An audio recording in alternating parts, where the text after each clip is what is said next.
הסכם עצירה לראשונה מאז שנפתחה שם מלחמת האזרחים, שירתה במתכוון על סיור של צה"ל אתמול.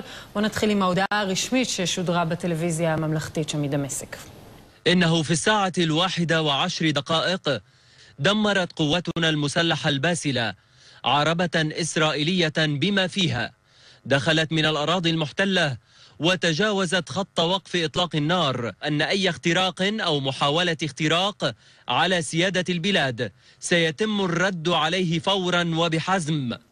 ודובר צה"ל מפרסם הערב תמונות מהצד שלנו לתקרית הזו. כן, גם לשקר צריך לדעת איך, ובאמת הצבא מפרסם בצד יוצא דופן את הצילומים האלה של התקרית. 1:04 הלילה, עמדה של הצבא הסורי יורה 3 פעמים לעבר ג'יפ סיור של חטיבת הנחל שנע על הגדר. מספר קליעים פוגעים בג'יפ, ואז את רואה את הירי בתגובה של טיל נגד טנקים מסוג תמוז, טיל אלקטרו-אופטי שלא מפספס. הנה שוב התמונות בצד יוצא דופן, מפרסמים אותם גם כדי להזים את השקרים הסורים על כך שהג'יפ חדר לשטח סוריה וגם על כך שהוא הושמד, וגם נדמה לי באמת להעביר לצד השני איזשהו מסר הרתעתי, כיוון שכאן ההבנה בתקרית הזו, כאן ההבנה היא שמדובר בפעם הראשונה שהמשטר הסורי לוקח אחריות על